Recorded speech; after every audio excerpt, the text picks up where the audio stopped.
दोस्तों, हमास और इजराइल के बीच तो जंग चल ही रही है। इस पर भी बहुत सारे अपडेट रात से लेकर अब तक आ चुके हैं, वो मैं आपको नेक्स्ट वीडियो में बताऊंगा। इसलिए आप लोग चैनल को सब्सक्राइब करके रखें। रात मैंने आपसे वादा किया था कि कल सुबह पाकिस्तान और तालिबान के बीच ये जो विवाद शुरू हुआ है, इसकी रिपोर्ट आप लोगों को दूंगा। तो पहले मैं इस पर बात कर लेता हूँ, फिर नेक्स्ट वीडियो इजराइल और हमास की जंग को लेकर आएगी। आप लोग चैनल को सब्सक्राइब कर लें, क्योंकि यहाँ पर बहुत आसान भाषा में और कम समय में सारी जानकारी मिल जाती है। दोस्तों, पाकिस्तान और तालिबान के बीच अभी ये जो बवाल शुरू हुआ है, इसकी जानकारी मैंने आपको आज से 10 दिन पहले दे दी थी। मैंने आपको बताया था कि 1 अक्टूबर के बाद तालिबान और पाकिस्तान के बीच एक जंग शुरू हो सकती है, और इसकी शुरुआत भी हो गई है। दरअसल पूरा मामला ये है कि पाकिस्तान के अंदर 17 लाख अफगानिस्तान के रिफ्यूजी रहते हैं, शरणार्थी जिनको कहा जाता है। पाकिस्तान की सरकार ने 1 अक्टूबर को ऐलान किया था कि जितने भी अफगानिस्तान के लोग यहाँ पर हैं, वो 31 अक्टूबर तक पाकिस्तान को छोड़कर अफगानिस्तान चले जाएं। अगर 31 अक्टूबर तक आप लोग पाकिस्तान को छोड़कर नहीं गए, तो उसके बाद हमारी सेना आपके ऊपर कार्रवाई करेगी और यहाँ से खदेड़ कर आपको अफगानिस्तान भेजेगी। पाकिस्तानी सरकार के 1 अक्टूबर के इस ऐलान के बाद से ही बहुत सारे अफगानिस्तान के लोगों ने पाकिस्तान को छोड़ना शुरू कर दिया था। लेकिन एक बहुत बड़ी आबादी ऐसी भी है जो सालों साल से अफगानिस्तान के अंदर रह रही है। 25% लोग ऐसे भी हैं जो अफगानिस्तान में ही पैदा हुए हैं, उनकी अपनी वहाँ पर संपत्ति भी है, तो छोड़ पाना मुश्किल है। लेकिन अब 31 अक्टूबर बीत चुका है और पाकिस्तान की सेना ने बुलडोजर के साथ अपनी कार्रवाई भी शुरू कर दी है। अफगानिस्तान के जो लोग अपनी संपत्तियों को पाकिस्तान में छोड़कर अफगानिस्तान नहीं आना चाह रहे हैं, उनकी संपत्तियों को पाकिस्तान की सेना, पाकिस्तान की सरकार बुलडोजर से ढा रही है और उस पर कब्जा कर रही है। जबरदस्ती खदेड़ कर अफगानिस्तान के लोगों को अफगानिस्तान भेजा जा रहा है। 17 लाख लोग सालों साल से पाकिस्तान के अंदर रह रहे थे, उन्होंने अपनी संपत्तियां भी बनाई थी, घर बार थे, सबको छोड़कर मजबूरी में उनको अफगानिस्तान आना पड़ रहा है। ये बहुत भयावह मंजर है। कोई आपसे कहे कि अपना घर छोड़कर दूसरे देश चले जाओ, भले ही आप उस देश के हैं, लेकिन सालों साल से जब यहाँ पर रह रहे हैं तो बहुत मुश्किल होता है अपने घर को छोड़कर जाना। लेकिन धक्के मार कर, कार्रवाई करके, बुलडोजर चलाकर पाकिस्तान की सरकार पूरी क्रूरता पर उतारू है और वहाँ से भगा रही है। कल अफगानिस्तान की टीम नीदरलैंड से मैच जीती, तो उसके कप्तान ने इस जीत को एक बार फिर से उन्हीं शरणार्थियों को समर्पित किया। पाकिस्तान की इस खतरनाक कार्रवाई पर तालिबान और अमेरिका पूरी तरह से भड़क गए हैं।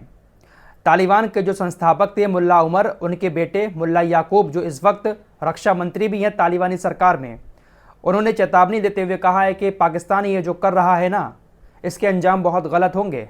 पाकिस्तानी सरकार को इस तरह का क्रूरता वाला कदम नहीं उठाना चाहिए। तालिबान की सरकार ने OIC से भी मांग की है कि इस मामले में थोड़ा सा दखल दें, पाकिस्तान को समझाएं कि 17 लाख लोगों की ज़िंदगी ऐसे एकदम से ख़त्म नहीं कर दी जाती। 17 लाख लोगों के लिए ये आसान बिल्कुल भी नहीं है कि वो अपनी ज़िंदगी की नई तरह से शुरुआत कर सकें। पाकिस्तान की सरकार उनको वहाँ से भगाकर उनकी संपत्तियों को जब्त कर रही है। OIC इसमें दखल दे, लेकिन OIC से क्या ही उम्मीद कर सकते हैं यार। जो OIC फिलिस्तीनियों के लिए कुछ नहीं कर पा रहा है, वो क्या अफगानिस्तान के लिए कुछ करेगा। अमेरिका भी पाकिस्तान के ऊपर भड़क गया है और अमेरिका ने भी कहा है कि पाकिस्तान का ये कदम बहुत क्रूरता वाला है। अमेरिका को डर है कि जो 25,000 अफगानिस्तान के लोग पाकिस्तान के अंदर हैं, और जब तालिबान से जंग चली थी तो उस दौरान उन 25,000 लोगों ने, होंगे कोई 25,000 लोग जिन्होंने अमेरिका की मदद की थी, तो अमेरिका कह रहा है कि अगर वो 25,000 लोग अफगानिस्तान के अंदर आ गए तो तालिबान उनका बहुत बुरा हश्र करेगा, क्योंकि उन 25,000 लोगों ने अमेरिका की मदद की थी। अब ना जाने ये 25,000 लोग कौन से हैं। हो सकता है कि ये सबकी नज़र में हो कि इन लोगों ने अमेरिका की मदद की थी। तो अमेरिका पाकिस्तान से कह रहा है कि इन 25,000 लोगों को अफगानिस्तान में ना भेजे, वरना तालिबान इनका बहुत बुरा हश्र करेगा। अब पाकिस्तान अफगानिस्तान के लोगों पर ये जो कार्रवाई कर रहा है, इसका रिएक्शन क्या हो रहा है? इसका रिएक्शन ये हो रहा है कि पाकिस्तान की सेना पर हमले शुरू हो गए हैं। कल बलूचिस्तान में पाकिस्तान की सेना की गाड़ियों पर हमले हुए, जिसमें 14 पाकिस्तानी सैनिक मारे गए। पाकिस्तान का बलूचिस्तान ये वो इलाका है जिसको मिनी तालिबान भी कहा जाता है। पाकिस्तानी सेना का काफिला पासनी से ग्वादर की तरफ जा रहा था। पहाड़ियों से अचानक से हमला हुआ 2 गाड़ियों पर और 14 जवान मारे गए।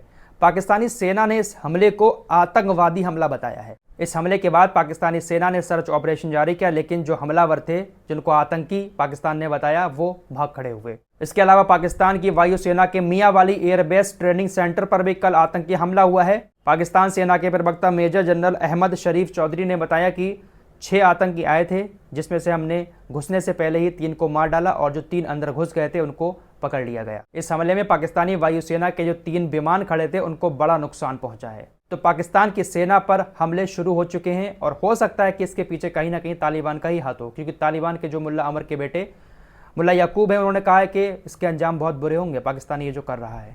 तो फिलहाल एक जंग उधर छिड़ी हुई है और हो सकता है कि एक जंग इधर भी छिड़ जाए।